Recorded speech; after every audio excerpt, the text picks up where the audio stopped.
Knowledge hub में एक बार फिर से स्वागत है। आज के इस वीडियो में हम जानेंगे कक्षा 10वीं इंग्लिश के असाइनमेंट के आंसर के बारे में। यह असाइनमेंट दिसंबर माह का है। ये वीडियो केवल उन्हीं बच्चों के लिए बनाया गया है जिनको असाइनमेंट हल करने में किसी प्रकार की कोई समस्या हो रही है, तो इससे एक गाइडलाइन ले सकते हैं और अपना असाइनमेंट जो है वो हल कर सकते हैं। तो आइए आज का वीडियो हम लोग स्टार्ट करते हैं। यदि आपने हमारे चैनल को अभी तक लाइक और सब्सक्राइब नहीं किया है तो चैनल को लाइक और सब्सक्राइब करें और अपने दोस्तों को भी शेयर करें। इंग्लिश असाइनमेंट का पहला जो प्रश्न है वो दिया हुआ है। पहले प्रश्न पे दो प्रश्न हैं।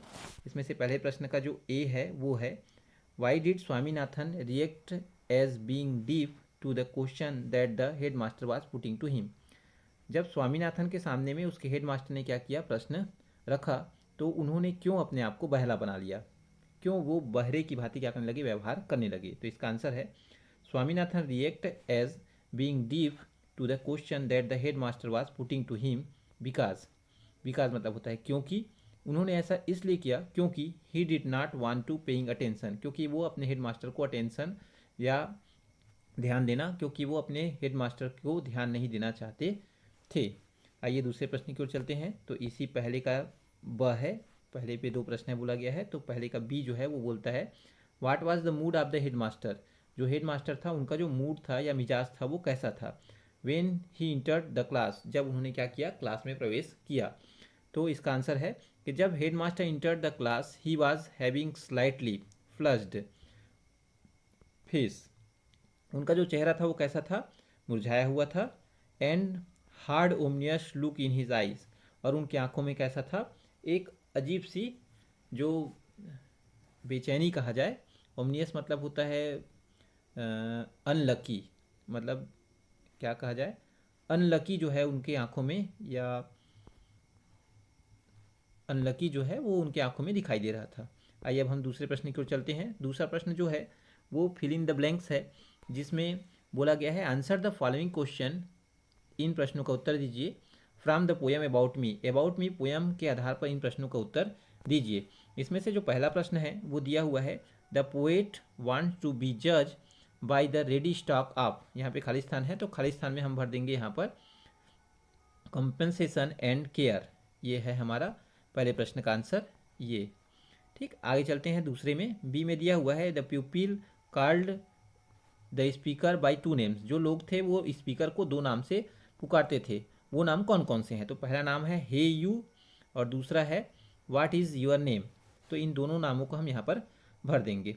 आइए अब हम दूसरे के सी पे चलते हैं। दूसरे का सी बोलता है, poet want to little notice toward him.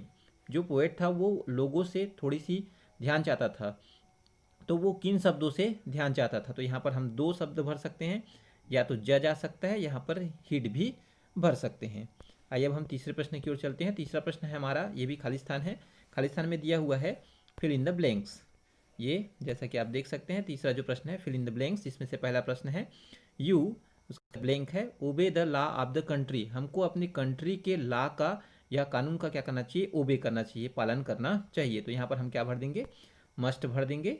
फिर दूसरे में चलते हैं। दूसरा है वी, फिर ब्लैंक स्पेस है, रिस्पेक्ट अवर एल्डर्स। एल्डर्स मतलब होता है बड़ों का रिस्पेक्ट करना चाहिए, तो यहाँ पर भर जाएगा आर्ट टू। फिर तीसरा है यू और उसके बाद फिर स्पेस है, नेवर स्मोक। तुमको कभी भी स्मोक नहीं करना चाहिए। तो शुड मतलब होता है चाहिए, तुमको कभी भी स्मोक नहीं करना चाहिए। फिर अगला प्रश्न है यहाँ पर चौथा, ब्लैंक स्पेस है, यू प्लीज़ हेल्प मी। तुम मुझे क्या करो, मदद करो। प्रश्न पूछ रहा है इसलिए यहाँ पर क्या आ जाएगा, वुड आ जाएगा।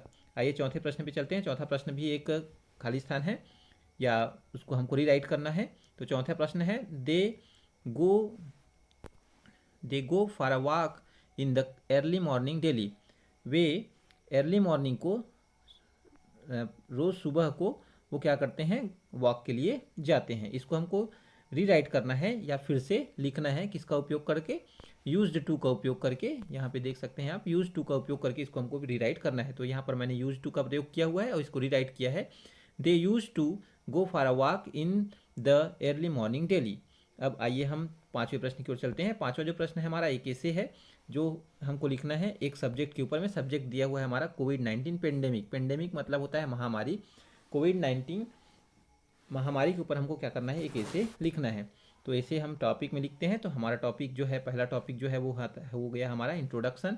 इंट्रोडक्शन में लिखते हैं हम लोग, द कोरोना वायरस कोविड-19 pandemic is defining global health crisis of our time, यहाँ तक का। ठीक, यही बोलता है कि ये जो कोविड-19 पेंडेमिक है वो ग्लोबल हेल्थ के लिए या पूरे विश्व स्वास्थ्य के लिए बहुत बड़ी क्या हुई है, समस्या उत्पन्न की हुई है। हमारे समय की, अवर टाइम, हमारे समय की किसने क्या हुआ है, सबसे बड़ा समस्या जो है उत्पन्न किया हुआ है। And the greatest challenge we have faced, और ये जो है वो सबसे बड़ा चैलेंज है जो हमने क्या किया हुआ है, फेस किया हुआ है। कब से कब तक, वर्ल्ड वार 2 के बाद, द्वितीय विश्व युद्ध के बाद का ये सबसे बड़ा क्या है, चैलेंज है। The virus is spread to every continent expect Antarctica, और जो वायरस है वो सभी कंटिनेंट में, सभी महाद्वीपों में क्या हो चुका है, फैल चुका है, सिर्फ किसको छोड़कर, अंटार्कटिका को छोड़कर। We have now reach the tragic milestone of 1 million death, और हम जो हैं वो 1 मिलियन डेथ पर, या 1 मिलियन मृत्यु के ऊपर क्या हो चुके हैं, पहुंच चुके हैं, या हमारी जो इस कोविड-19 कारण जो मौत है वो कहाँ हो चुकी है, 1 मिलियन तक के। And the human finally is suffering under the almost intolerable burden of loss, और पूरी जो ह्यूमन है वो सफरिंग मतलब जूझ रही है, कहाँ से, एक असहनीय समस्या से जूझ रही है। आगे चलते हैं। अब हमारा दूसरा जो टॉपिक है वो है impact of covid pandemic. Impact मतलब होता है प्रभाव, कोविड-19 पेंडेमिक का क्या प्रभाव हमारे ऊपर पड़ा है, तो इसको भी हमने पॉइंट वाइज किया हुआ है। पहला है हमारा इन the health sector, health sector में क्या प्रभाव पड़ा हुआ है। फिर दूसरा है हमारा इन द इकोनॉमी सेक्टर, जो हमारी इकोनॉमी है या अर्थव्यवस्था है उस पर क्या प्रभाव पड़ा हुआ है। तीसरा है अन्य सेक्टरों पर। तो पहले देखते हैं हम लोग in the health sector. Health sector बोलता है, इन द कोविड-19 has led to dramatic loss of human life world wide. इस कोविड-19 के कारण हमारे ह्यूमन लाइफ पर पूरे विश्व में क्या हुई है, बहुत ही ज़्यादा हानि हुई है। लॉस मतलब हानि होता है। And present a huge challenge, और इसने क्या किया हुआ है, एक बहुत बड़ा चैलेंज जो है वो प्रस्तुत किया है। किसके लिए, to public health and food system, public health के लिए या लोगों के स्वास्थ्य के लिए, और खाद्य सिस्टम है उसके लिए क्या किया है, बहुत बड़ी समस्या जो है उत्पन्न किया हुआ है। 10 of million of the people at the risk of under nourish and million of people are dead, और 10 ऑफ मिलियन, और लाखों जो लोग हैं वो अंडर न्यूरिश हैं। अंडर न्यूरिश कहने का मतलब है कुपोषित हो गए हैं, और मिलियंस ऑफ पीपल जो है वो क्या हो चुके हैं, डेथ हो चुके हैं, मर चुके हैं। आगे चलते हैं in the economic sector. Economic sector में क्या प्रभाव पड़ा है, the million of enterprises faces threat, बहुत सारे जो मिलियन ऑफ इंटरप्राइजेस हैं, जो व्यावसायिक प्रतिष्ठान हैं, वो क्या कर रहे हैं, थ्रेट हो रहे हैं। थ्रेट मतलब होता है डरना, डर रहे हैं क्योंकि वो बंद होने के कगार पे हैं। Nearly half of the world 3.3 billion global work force are at the risk of losing their livelihood, और आधी जो दुनिया है, आधा जो वर्ल्ड है, हाफ ऑफ वर्ल्ड, आधी दुनिया जो है क्या कर रही है, अपनी आजीविका खोने के लिए डर रही है या खो चुकी है। अदर सेक्टर, कोविड-19 महामारी के कारण दूसरे सेक्टरों पर क्या प्रभाव पड़ा है, तो इसके लिए हम देखते हैं इन द कोविड-19 क्राइसिस। कोविड-19 से जो उत्पन्न जो समस्या है वो कहाँ कहाँ है, तो फूड में है, खाने के लिए है, सिक्योरिटी है, सुरक्षा के लिए, पब्लिक हेल्थ के लिए, और एम्प्लॉयमेंट रोजगार के लिए, और लेबर मतलब होता है, हम जानते हैं लेबर मतलब क्या होता है। तो इन सभी समस्याओं पर क्या हुई है, समस्या जो है उत्पन्न हुई है। People are falling to extreme poverty, और जो लोग हैं वो कहाँ जा रहे हैं, पुअर्टी की ओर जा रहे हैं। पुअर्टी मतलब गरीबी की ओर जा रहे हैं। अब चलते हैं हम लोग ऐसे की समाप्ति की ओर और कंक्लूजन देखते हैं। तो कंक्लूजन है हमारा, now now is the time of global solidity and support. तो ये बोलता है कि आज का जो समय है वो किसका है, वैश्विक सहयोग का समय है। सपोर्ट मतलब सहयोग होता है।